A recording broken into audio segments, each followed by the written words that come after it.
Hello friends, मैं हूं शिफाली अग्रवाल और आप देख रहे हैं कंसल्टीज।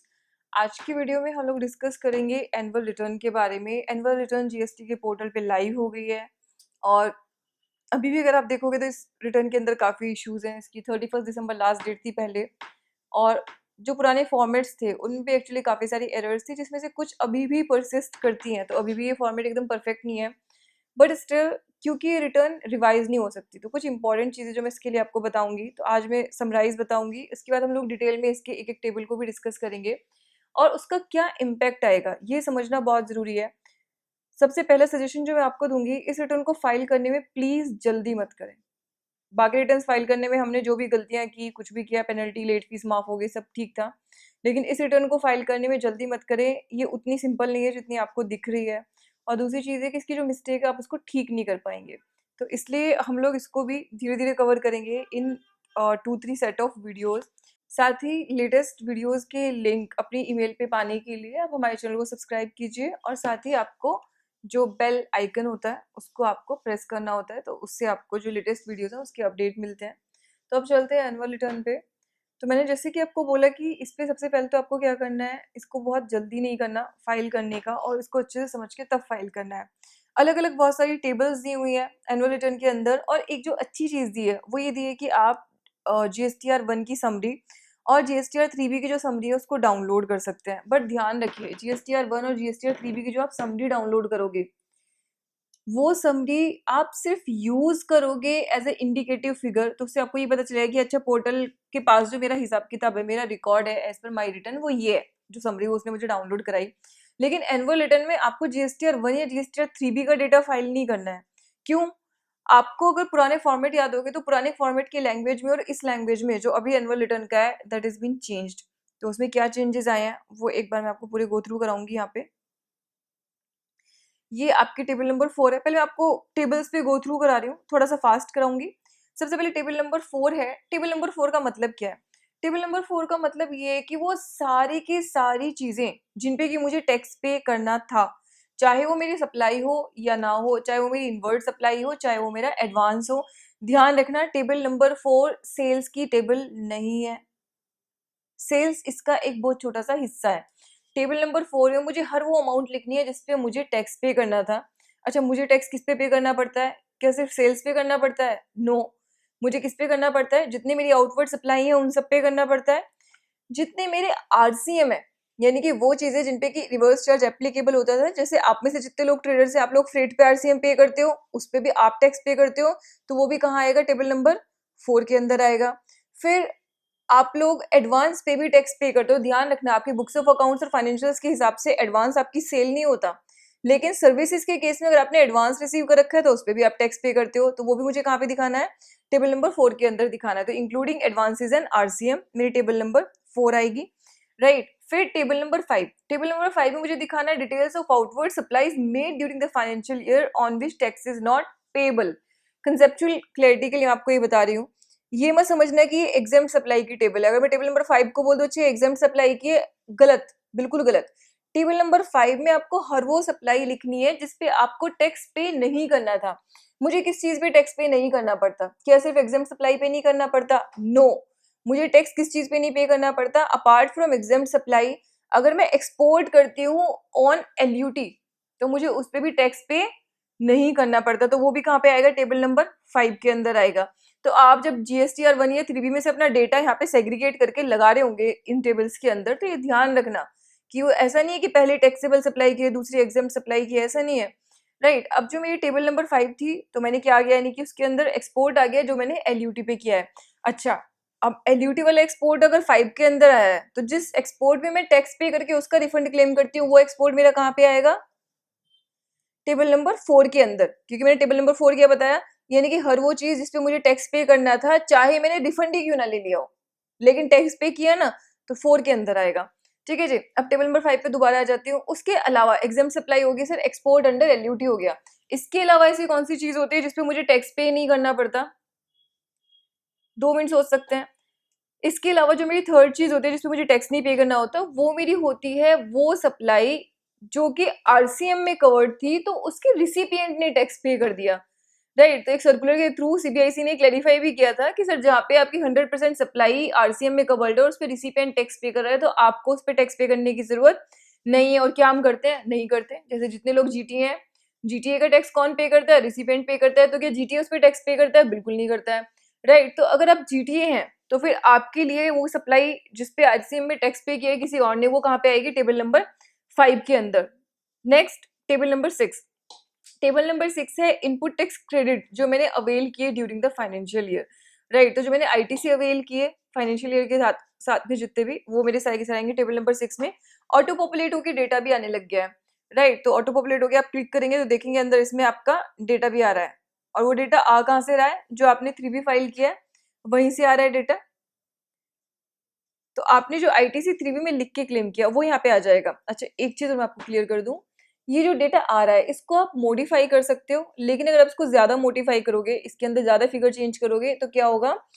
इससे आपकी जो सेल है वो रेड मार्क हो जाएगी। अब क्वेश्चन ये राइज होता है कि रेड मार्क होने से होगा क्या? रेड मार्क होने से क्या होगा? अगर आप इसको फाइल करते हो in as it is situation with that red mark, वो फ्लैग होके डिपार्टमेंट के पास जाएगी। तो जैसे मान लो आपकी टेबल नंबर 4 में मैंने कहा सेल आई सर, सप्लाईज आई, ठीक है, जिसपे टैक्स पे करना था, 100 रुपए की दिखा रहा था, आपने उसको 500 रुपए कर दिया, तो क्या होगा?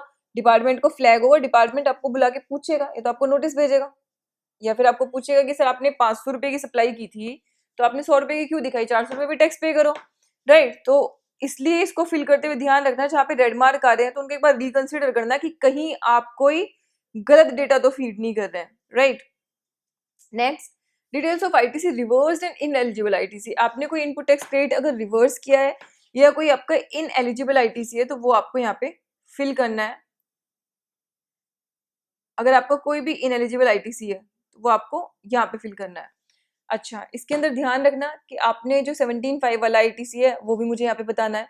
तो जब हम लोग रिटर्न में क्लेम कर रहे थे 17.5 का आईटीसी, तो रिटर्न में भी हम लिखते थे तो वहां पे वो लेस नहीं होता था, मतलब वो सिर्फ डिस्क्लोजर पॉइंट ऑफ व्यू से था।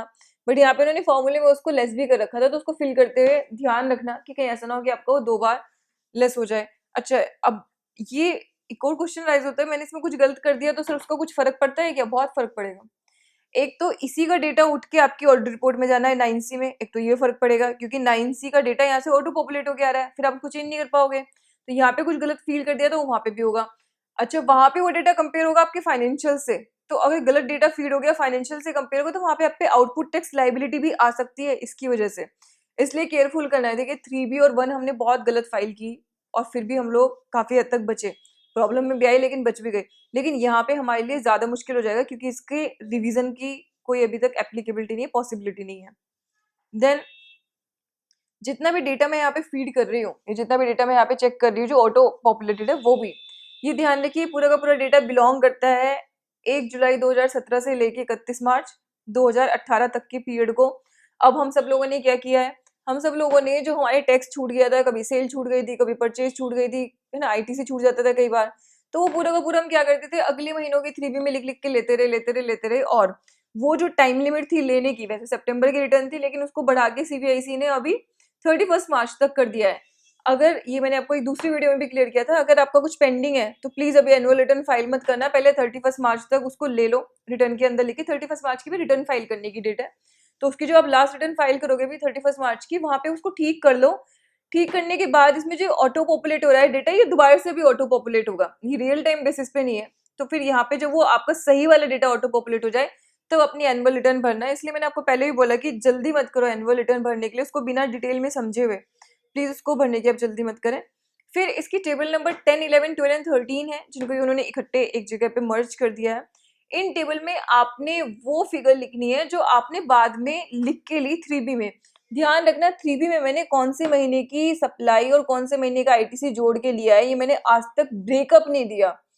यहाँ पे आप उसका ब्रेकअप दोगे, क्यों? क्योंकि जो आपने 31 मार्च तक लिया वो तो वो खुद ही ऑटो पॉपुलेट करा रहा है, राइट। और जो 31 मार्च के बाद आपने लिख के ले लिया था पुराने पीरियड का, वो कह रहा है कि यहाँ पे लिख के बताओ मेरे को कि कितना तुमने बाद में अमेंडमेंट करके लिया, कितना तुमने बाद में लिख के ले लिया, आईटीसी भी और सेल परचेज भी। मतलब परचेज तो हम लोग डिटेल आज तक देते ही नहीं थे, तो वो सब आपको यहाँ पे बतानी होगी।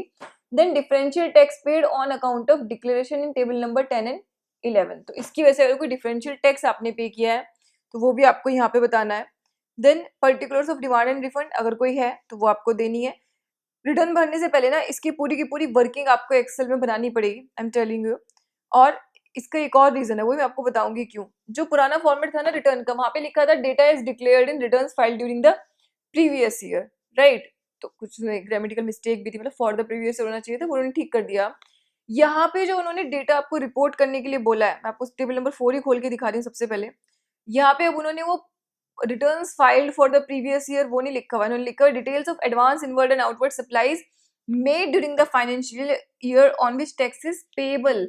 यानी कि अब आपको ना 3B का डेटा दिखाना है, ना GSTR 1 का दिखाना है, आपको एक्चुअल सप्लाईज दिखानी है जिन पे कि आपको टैक्स पे करना था। तो यानी कि अब आपको फाइनेंशियल्स का मॉडिफाइड डेटा, जो लाइन में यूज कर रही हूँ उसको प्लीज आप केयरफुली देखना। व्हेन आई से फाइनेंशियल्स का मॉडिफाइड डेटा, इसका मतलब क्या है, फाइनेंशियल्स का डेटा उठाओ जहां से पता चलेगा आपने एक्चुअल सप्लाई अपनी फाइनेंशियल्स में कितनी रिपोर्ट की है, फिर उस डेटा को जीएसटी के हिसाब से मॉडिफाई करो, क्योंकि हर चीज जो फाइनेंशियल में सेल दिखाई गई होगी वो यहाँ नहीं होगी, और कुछ चीज ऐसी होंगी जो यहाँ पे सेल बुक हुई होंगी बट फाइनेंशियल्स में मेरे नहीं हुई होंगी ड्यू टू रिवेन्यू रिकॉग्निशन, उसकी वजह से, राइट। तो अब जो चीजें मेरी वहां पे और यहाँ पे डिफरेंस है, उसका एक रिकंसिलेशन बना के आपको वो बतानी है जो मेरी एक्चुअल सप्लाईज थी, एडवांसेस थे या RCM सप्लाईज थी इनवर्ड्स, जिन पे कि मुझे टैक्स पे करना था पुराने साल के अंदर। तो आपने रिटर्न में तो गलत रिपोर्ट किया होगा, रिटर्न वाला तो ये खुद ही उठा के दिखा रहा है, लेकिन एक्चुअल वाला और जो सही वाली फिगर है वो आपको बतानी है। एक्चुअल वाली भी जब आप टेबल के अंदर लिखोगे, जैसे 4 के अंदर लिखोगे, तो सर 31 मार्च तक की लिखोगे, राइट। जो 31 मार्च तक रिपोर्ट हो चुकी है, जो उसके बाद वाली है वो आपको कहाँ दिखानी है, जो नीचे अलग से टेबल दी हुई है जहाँ पे उन्होंने बोला है कि बाद वाला डेटा आपको शो करना है, वहां पे आपको दिखाना है वो। देन डिफरेंशियल टैक्सेस पेड हो गए, मेरा डिमांड एंड रिफंड की कोई डिटेल है तो वो आपको यहाँ पे फीड करनी है।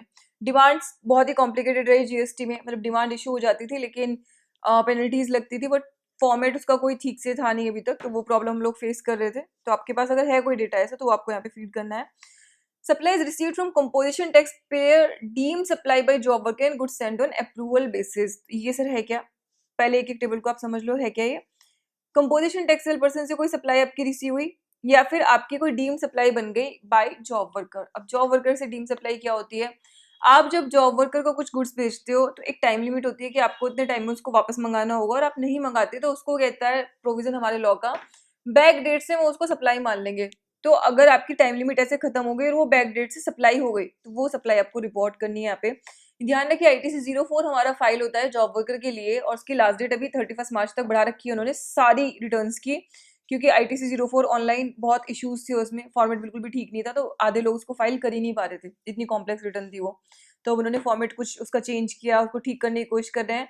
31 मार्च तक की डेट है, और एक्सपेक्टेशन है, मैं कोई वैसे नहीं बोल रही हूँ, लेकिन एक्सपेक्टेशन है कि शायद वो भी थोड़ी और एक्सटेंड होगी, क्योंकि परफेक्ट नहीं है फॉर्म, अभी भी इश्यूज के अंदर अभी भी हैं, राइट। तो अगर आप जॉब वर्कर को भी गुड्स भेज रहे हैं तो फिर आप ध्यान रखिएगा वो वाली रिटर्न फाइल करने के बाद फिर आप एनुअल रिटर्न पे आना, ठीक है जी। HSN wise summary of outward supply, HSN wise summary of inward supply. मुझे बड़ी एक्सपेक्टेशन थी कि इनवर्ड सप्लाई वाली टेबल वो हटाएंगे, बट नहीं हटाए उन्होंने, और मुझे नहीं पता कि हम सब लोगों को कैसे कैलकुलेट करेंगे, क्योंकि साल भर तो हमने वो किया नहीं, इनवर्ड सप्लाई के HSN कोड मुझे क्या पता, राइट।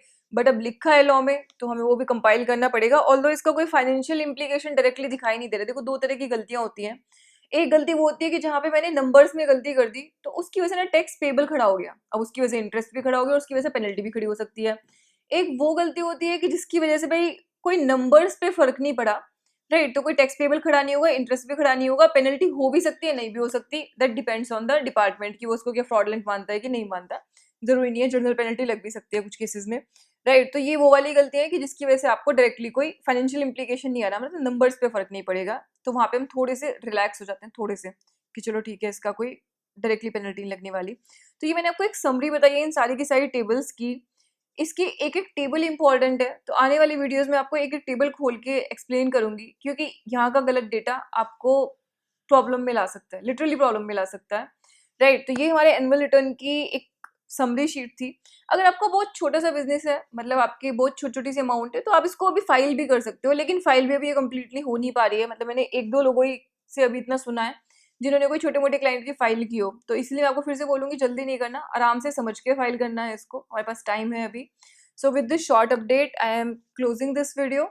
लेटेस्ट अपडेट्स के लिए आप हमारे ट्विटर पे हमें फॉलो कर सकते हैं, साथ ही हमारे फेसबुक पेज को लाइक कर सकते हैं, ताकि जितने भी लेटेस्ट अपडेट्स हैं आपको वहाँ पे मिलते रहें क्विक अपडेट्स के लिए। Thank you so much.